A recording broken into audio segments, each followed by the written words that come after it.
Liver cancer and viral hepatitis month. Idadaos kayong buwan ng Enero upang matukoy at masolusyonan ng sakit na ito ayon kay Dr. Bobis ng Department of Health Region 1. Ang detalye ng balitang yan mula kay Kapartner Sheila. Balog, Kapartner Sheila. Yes, good morning, Kapartner. Dadaos ngayong buwan ng Enero ang Liver Cancer and Viral Hepatitis Month. Sa panayam ng Sunshine Radio, sinabi ni Dr. Will Bobis, Medical Officer 4 ng DOH Region 1, na ito ay upang mapataas pa ang kamalayan ng mga tao ukol sa sakit na ito ay matulungan ang mga tao na matukoy at masolusyonan ang ganitong klaseng sakit. Sunshine News Blast! So, unahin po muna natin yung liver cancer. Alam naman po natin na ang cancer ay isang sakit po na kung saan hindi po nare-regulate yung pagdami ng isang cell sa bahagi ng katawan. So, pag tinawag po nating liver cancer, itong cancer na ito ay tumatama po doon sa ating liver.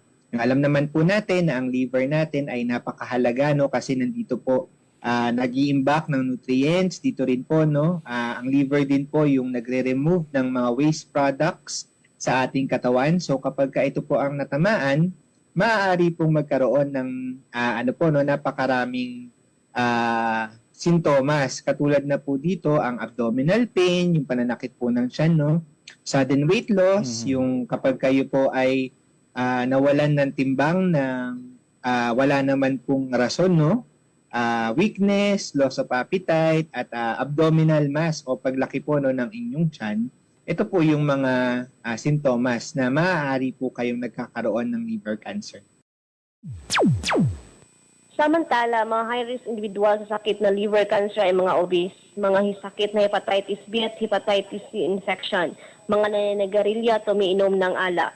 Sa mga gustong magpa-check up, pumunta lamang o lumapit sa mga eksperto sa mga ospital kung saan isasailalim ang pasyente sa screening upang makita kung may sakit sa liver. Sunshine News Blast! So kung kayo po ay nakakaramdam ng mga sintomas na nabanggit ko kanina at meron po kayong risk factor, katulad po, kunyari mahilig po talaga kayong uminom ng alak or meron po kayong hepatitis, chronic hepatitis B at C, maaari po kayong pumunta sa inyong mga pinakamalapit na hospital. Diyan po sa Dagupan, pwede po tayong pumunta sa Region 1 Medical Center para po magpa-screen at magpa-check up po sa ating mga doktor. Paliwanag ni Doktor, ang liver cancer ay isang lifestyle disease o dahil sa uri ng pamumuhay ng isang tao. Paalala ni Dr. Bobis mag-ingat sa pagkain, pakikisalamuha upang maiwasan ang pagkakaroon ng hepatitis na maaring mauwi sa liver cancer. Samantala, para sa mga magulang, ito na rin ang panahon para ipapurga ang mga bata upang walang magiging hadlang sa nutrisyon ng mga bata. Para sa Diyos sa Pilipinas, kung mahal, Sheila Balog, ka-partner mo sa Balita at Serbisyo. Samantala, ika-154 na anibersaryo at Town Fiesta 2024 ng Puso-Rubio, siksik sa masasayang aktibidad. Ang detalye mula kay kapartner Vic Tahod, kapartner Vic. Yes, good morning mga kapartner. Siksik sa masasayang aktibidad ang pagdiriwang na ika-154 na anibersaryo at Town Fiesta ng Bayan ng Pozo-Rubio. Sa panayam ng Sunshine Radio at SM9 North Luzon, inihayag ni Pozo-Rubio Tourism Officer Maria Cristina Calachan na ito ay isang month-long celebration, ngunit ang mga highlight activity ay Alumni Homecoming, Balikbayan Night at Patupat Festival. Isa rin sa naging highlight sa selebrasyon ang pagpapakita ng mga produkto na gawa ng mga Pozo-Rubian. Inaanyayahan din ito ang lahat na lumahok para sa mga susunod na selebrasyon o mga aktibidad ng Piyesta ng Bayan. Sunshine News Blast! So abangan po natin sa mga susunod na araw ang Barangay Night at doon po magpapasiklaban ng mga talentadong mga newly elected barangay captains at very supportive na SK chairpersons ng bawat barangay, of course headed by our Honorable Municipal Mayor Kelvin Tichan, Honorable Vice Mayor Ernesto Snooki B. Salcedo III, and our esteemed Sangguniang Bayan members. And of course our SKMF President, Honorable Vice 30 Sarmiento. Anya, nagkaroon din ng inilaang isang araw para sa turismo ng Pozo-Rubio kung saan ang mga produkto na ito ang isa sa kanilang ipinapakita. Samantala, nagkaroon din ng literary at historical competitions kung saan kalahok ang mga kabataan sa Pozo-Rubio. Ayon kay Dr. Gloria Idos Pernes, Education Program Supervisor in English, mahalaga ito upang mahasa ang talento ng mga batang Puzurubian sa komunikasyon, kaya hinihikayat ito ang lahat na ipakita ang kanilang talento. Sunshine News Blast. So huwag kayong mahihiya mga bata. Just be active in your student life kasi dyan kayo madidiscover and dyan kayo lalago sa inyong buhay as a Puzurubian. Ang tinig ni Dr. Gloria Idos Pernes, Education Program Supervisor in English. Para sa Diyos at sa Pilipinas kong mahal, Victahod kapartner mo sa balita at servisyo. Sunshine News Blast. At sa iba pa ang mga balita, Balongaw, Pangasinan na natiling mapayapang bayan. Ayon yan kay Chief of Police Paningbatan. Ang detalye ng balitang yan mula kay Kapartner Lorna Hernandez. Kapartner Lorna. Yes, kapartner, na natiling mapayapa ang bayan ng Balongaw, Pangasinan. Ito ang inihayag ni Balongaw Municipal Police Station Chief of Police, Police Major Jamie Paningbatan sa panayam ng Sunshine Radio kahapon at SMNI North Luzon. Dagdag dito, wala ring naitalang anumang uri ng krimen o aksidente sa kasagsagan ng selebrasyon ng nakalipas na Pasko at Bagong Taon. Sunshine News Blast. So, sa bayan po ng Balongaw, kami po ay nagagalak at natutuwa sapagkat hindi po kami nagkaroon or zero incident po kami ng firecracker. Kung wala po tayong naitalang biktima ng mga paputok ng nakaraang Pasko at Bagong Taon sa bayan ng Balongaw. Aniya, ipinagbabawal ng munisipalidad ng Balongaw ang magbenta ng paputok sa bayan, ngunit dahil tradisyon na ito ng mga Pilipino, ang ibang mga residente ay bumili ng paputok sa ibang bayan. Samantala, paalala ng hepe sa mga mamamayan, lalo na sa mga barangay officials, na makipag-ugnayan at suportahan ang kapulisan sa mga aktibidad nito. Sunshine News Blast. So sa ating pong mga kababayan sa Balongaw, ipagpatuloy po natin ang pakikipagtulungan at pagsuporta sa PNP, lalong-lalo na po itong sa ating pong laban sa mga krimen na hindi naman po natin nasa mangyayari sa ating mga lugar. So sa ating pong mga barangay officials, kayo po yung mga first responder natin sa inyong mga lugar, sana po pagpatuloy nyo yung pagsuporta at pag-antabay sa PNP sa ating mga aktibidades sa inyong mga lugar. Tiniyak naman ng hepe na patuloy nitong ipapatupad ang mga programa ng PNP sa bayan ng Balongaw para sa pagkakaisa at pagtutulungan. Para sa Diyos at Pilipinas kong mahal, Lorna Hernandez, kapartner mo sa balita at Sunshine News Dagdag pa rin po mga balita, construction ng 3-story classroom sa Baluod Elementary School building. Inumpisan na ayon kay Dagupan City Mayor Belen Fernandez. Ang detaling yan mula kay kapartner Ilet Bor Briguera. Kapartner Ilet. Masayang ibinahagi ni Mayor Belen Fernandez na mag-uumpisa na ang construction ng 3-story 9 classroom sa Maluod Elementary School building pagkatapos ng groundbreaking nito noong Huwebes ng umaga. Ito ay isang long-term solution sa luma at sira-sira ng school building kung saan makikinabang ang humigit kumulang na 450 na estudyante. Ito ay nagsusulong din ng dekalidad na edukasyon at bahagi ng Unsustainable Development Goals. Ani Mayor Belen Fernandez, binati siya ng masasayang mga bata, guro at mga magulang, kasama si Captain De Los Santos at ang Barangay Council ng Maluwod.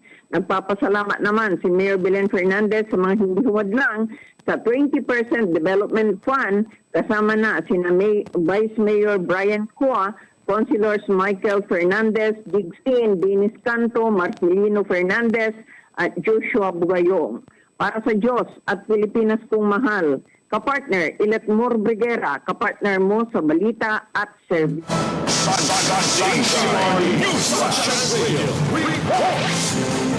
Samantala, Villasis Pangasinan, isa sa SGLG Awardee 2023 Talong Festival 2024 magkakaroon ng beauty contest kapalit ng pansamantala ng popularity contest. Ang detaleng yan sa pagbabalik ni Kapartner Big Tahod, Kapartner Big. Yes, kapartner, isang Villasis, Pangasinan na nakatanggap ng Seal of Good Local Governance 2023. Ito ang inihayag ni Villasis Mayor Nonato Abrenica sa panayam ng Sunshine Radio at SM9 North Luzon. Sunshine News Blast. So, yan, nakita mo na lahat ng mga kon natin sa SGLG. Three time kami. Actually, minsan lang naman kami hindi nakapasok sa SGLG. One time na hindi yan. So, yun. Okay naman. So far, everything has been doing good for Villasis. Samantala, idadaos naman ang Talong Festival sa January 12 hanggang January 20, 2024 kung saan magkakaroon ng Thanksgiving Night, Manny Manantan Cup Tennis Tournament, Villasis Singing Idol, FK Night, Farmers Day, Toda Night, Retirers Day, Educators Night, Barangay Night, Street Dance Competition, at Talong Cook Fest and Coronation and Balikbayan Night. Sunshine News Blast. COVID, talaga last year, medyo hindi pa naman this year, hindi pa na rin. So, I'm be hoping with the coming years, babalik na sa dati. This year lang kasi, we had this beauty contest. Dahil ang hirap ngayon, dahil ang tao ngayon, siyempre, yung nagkaroon siguro ng kanyan, donor fatigue na rin yung mga tao. Dahil yun na nga, for the past several years, halos lahat ng mga projects dito is financed by the popularity contest. Dagdag ng alkalde, marami siyang mga infra project na napatayo dahil sa piyesta. Kabilang narito ang gusali ng munisipyo, legislative building, overpass at auditorium.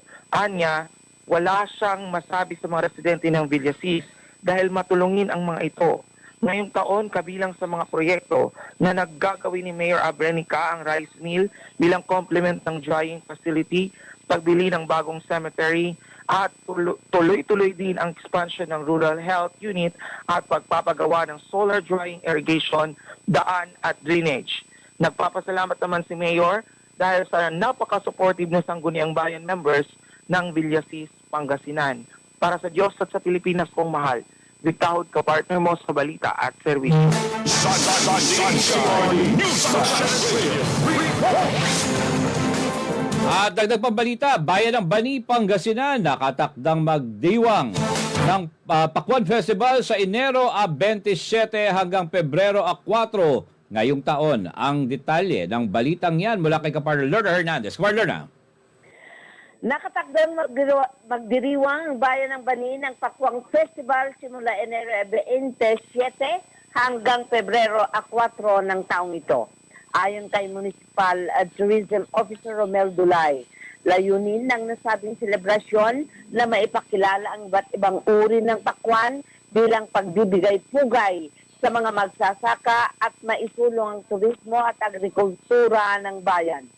Kabilang sa mga nakalinyang aktibidad sa nasabing festival ang Agri-Trade Fair, Farmers Cook Fest, Pakwan Carving Competition, Pakwan Cook Fest, Street Parade at Dance Competition, Farmers Night, Fun Art, Pakwan Mass Eating at Street Party.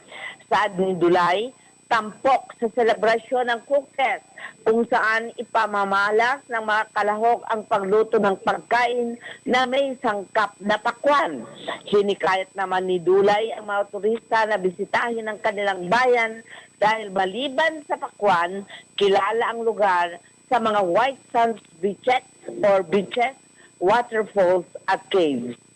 Para sa Diyos at Pilipinas kong mahal, Lorna Hernandez, kapartner mo sa balita at servisyo. Sunshine News Blast. At para sa uling detalye ng ating balitang regional ngayong umaga, Ilocos Norte Capital, kinabitan ng solar panels ang bubong. Alamin natin ang balitang yan kay Kapartner Sheila Balog. Kapartner Sheila. Kasalukuyang kinakabitan ng solar panels ang bubong ng Ilocos Norte Capital na may layuning mabawasan ang babayarin ng kuryente sa pagmatagalan. Ang nasabing proyekto na may halagang 45 milyong piso ay pinupunduhan ng National Electrification Administration o NEA.